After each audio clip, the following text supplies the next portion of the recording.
ओम शांति। 5 जनवरी की बाबा की मुरली। मीठे बच्चे, बाप समान रूहानी टीचर बनो। जो बाप से पढ़ा है वह दूसरों को भी पढ़ाओ। धारणा है तो किसको भी समझा कर दिखाओ। प्रश्न, किस बात में बाबा को अटल निश्चय है? बच्चों को भी उसमें अटल बनना है। उत्तर, बाबा को ड्रामा पर अटल निश्चय है। बाबा कहेंगे जो पास्ट हुआ ड्रामा, कल्प पहले जो किया था वही करेंगे। ड्रामा तुम्हें ऊपर नीचे नहीं करने देगा, परंतु अभी तक बच्चों की अवस्था ऐसी बनी नहीं है, इसलिए मुख से निकलता ऐसे होता तो ऐसे करते, पता होता तो यह नहीं करते। बाबा कहते बीती को चितवो नहीं, आगे के लिए पुरुषार्थ करो कि ऐसी कोई भूल फिर से ना हो। ओम शांति। रूहानी बाप रूहानी बच्चों को बैठ समझाते हैं। बाप खुद कहते हैं मैं जब आता हूँ तो किसको पता नहीं पड़ता, क्योंकि मैं गुप्त हूँ। गर्भ में भी जब आत्मा प्रवेश करती है तो प्रवेश होने का मालूम थोड़ा ही पड़ता है, तिथि तारीख निकल ना सके। जब गर्भ से बाहर निकलती है तब वह तिथि तारीख निकलती है। तो बाबा की प्रवेशता की तिथि तारीख का भी पता नहीं लगता, कब प्रवेश किया, कब रथ में पधारे, कुछ पता नहीं पड़ता।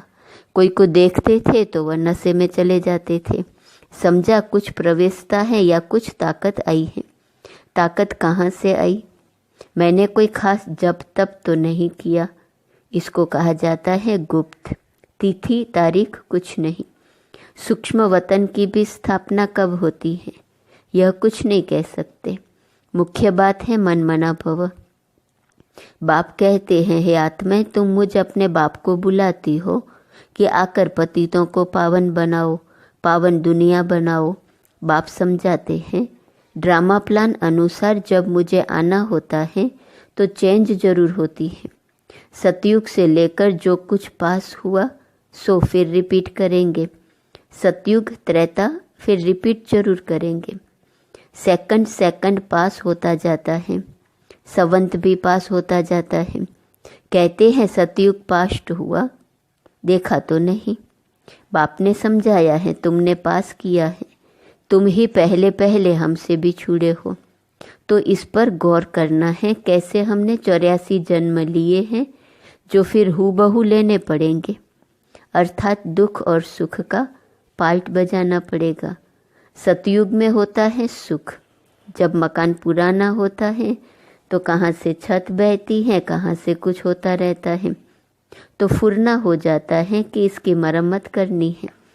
जब बहुत पुराना हो जाता है तो समझा जाता है यह मकान रहने लायक नहीं है। नई दुनिया के लिए ऐसे नहीं कहेंगे, अब तुम नई दुनिया में चलने के लायक बनते हो। हर चीज पहले नई फिर पुरानी होती है। अब तुम बच्चों को यह ख्याल में आता है, और कोई तो इन बातों को समझ ना सके।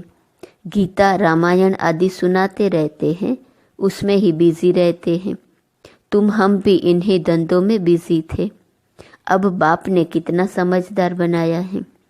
बाबा कहते हैं बच्चे अब ये पुरानी दुनिया खत्म होने वाली है, अब नई दुनिया में चलना है। ऐसे भी नहीं सब चलेंगे, सब मुक्तिधाम में बैठ जाएं, यह भी कायदा नहीं है। प्रलय हो जाए, तुम जानते हो ये पुरानी दुनिया और नई दुनिया का बहुत ही कल्याणकारी संगम युग है।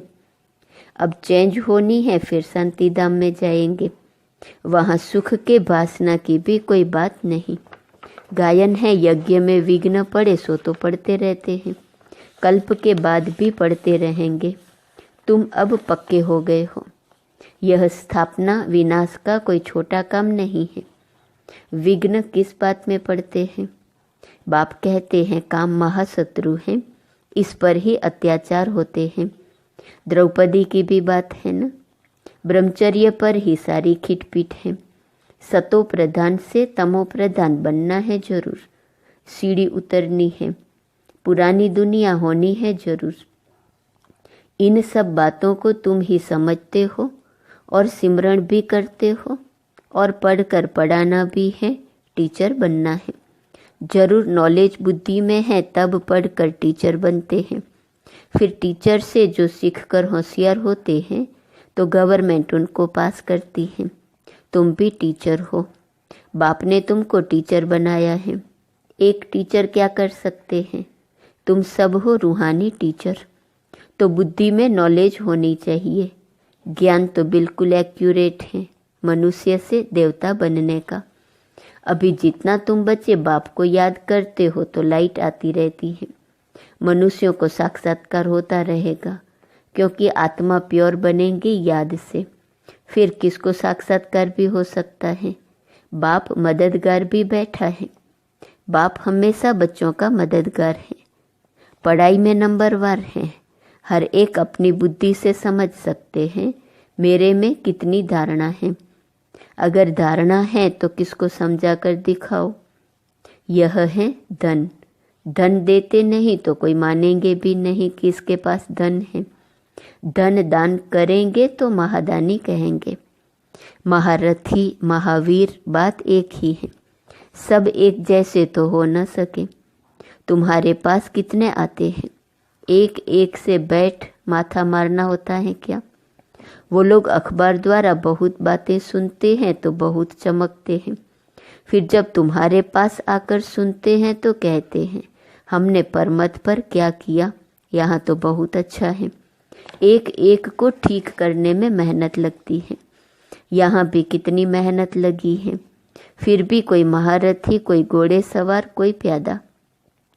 यह ड्रामा में पार्ट है। यह तो समझते हो आखिरी जीत तुम्हारी होनी है। जो कल्प पहले बने थे वही बनेंगे। पुरुषार्थ तो बच्चों को करना ही है। बाप राय देते हैं, समझाने की कोशिश करो। पहले तो शिव बाबा के मंदिर में जाकर सर्विस करो।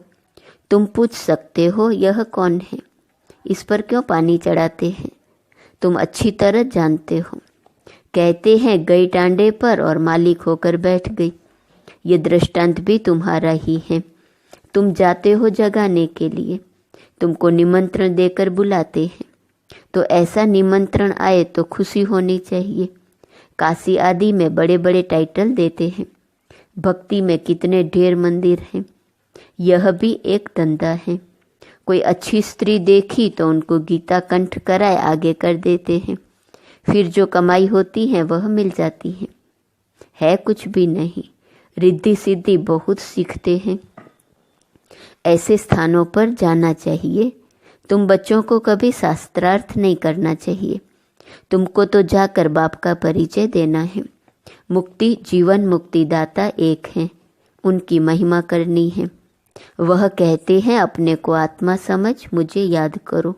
बाकी मन मना भव का अर्थ यह नहीं है कि गंगा में जाकर स्नान करो।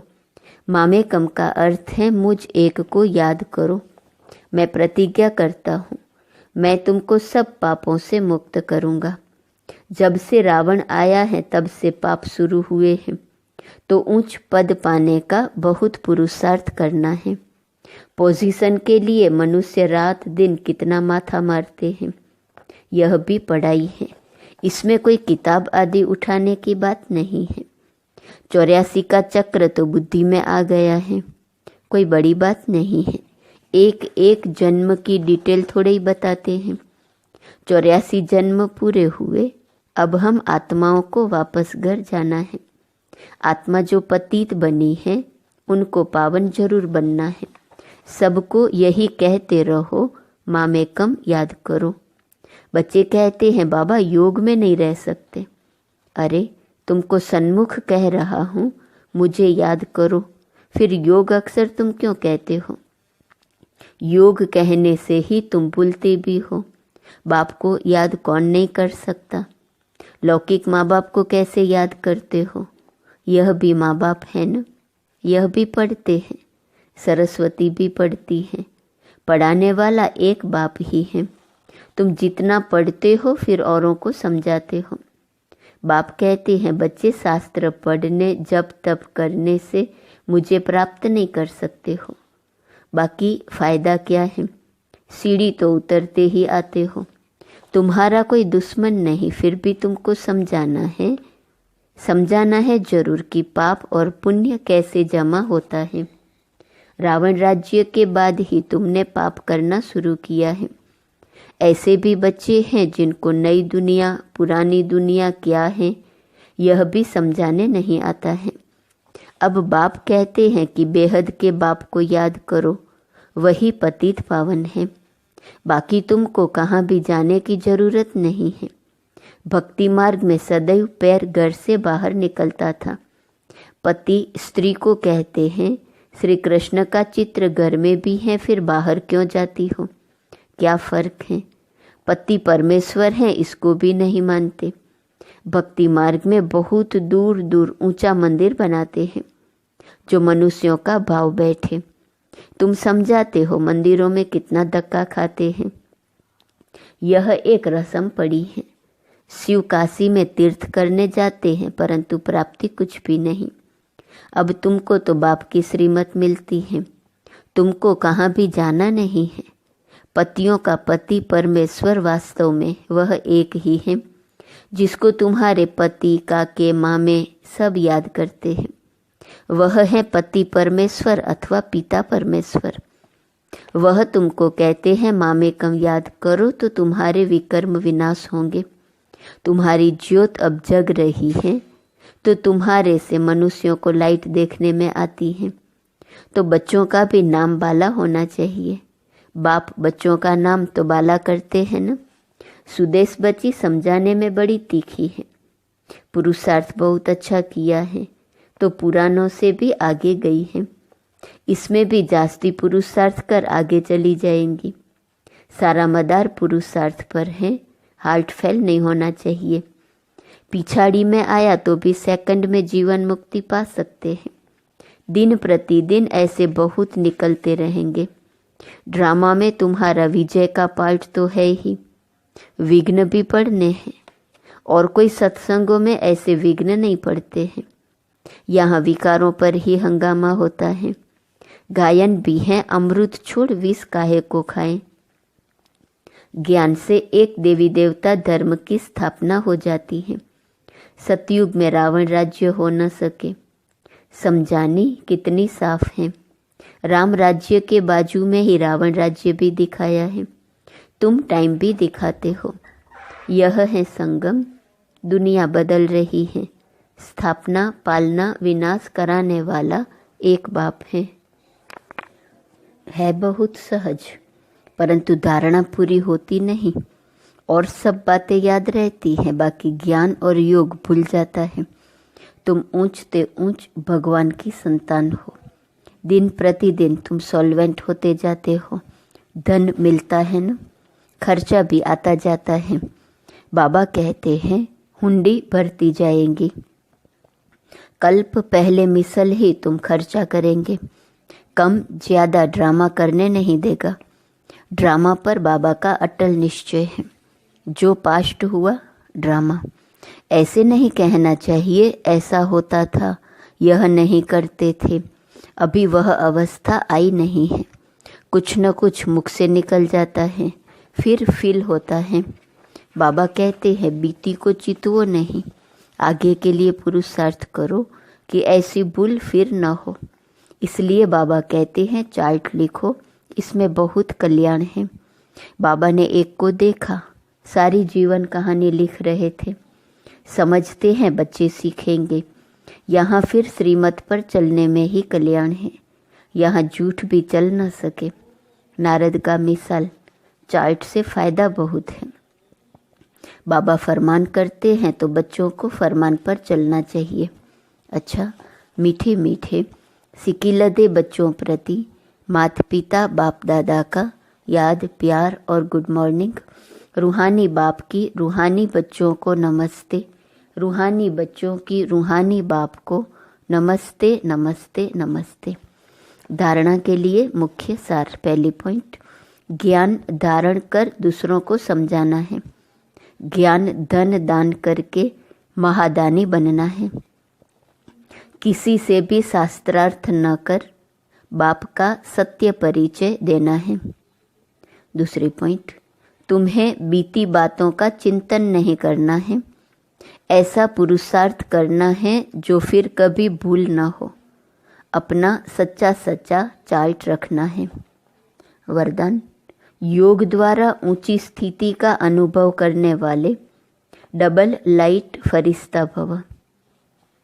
आप राजयोगी बच्चे योग में ऊंची स्थिति का अनुभव करते हो। हठयोगी फिर शरीर को ऊंचा उठाते हैं। आप कहाँ भी रहते ऊंची स्थिति में रहते हो, इसलिए कहते योगी ऊंचा रहते हैं। आपके मन की स्थिति का स्थान ऊंचा है क्योंकि डबल लाइट बन गए। वैसे भी कहा जाता है कि फरिश्तों के पांव धरनी पर नहीं होते। फरिश्ता अर्थात जिसका बुद्धि रूपी पांव धरती पर न हो, देह भान में न हो, पुरानी दुनिया से कोई लगाव न हो। स्लोगन, अभी दुआओं के खाते को संपन्न बना लो तो आपके चित्रों द्वारा सबको अनेक जन्म दुआएं मिलती रहेंगी। आज का स्वमान है, मैं कर्म योगी सो फरिश्ता हूँ। अव्यक्त इशारे की पॉइंट, फरिश्ता स्थिति का अनुभव करने के लिए अभी अभी आवाज़ में आते, डिस्कस करते, कैसे भी वातावरण में रहते, सेकंड में सर्व संकल्पों को स्टॉप कर आवाज़ से परे न्यारे फरिश्ता स्थिति में टिक जाओ। अभी अभी कर्मयोगी, अभी अभी फरिश्ता, अर्थात आवाज़ से परे अव्यक्ति साइलेंस की अनुभूति।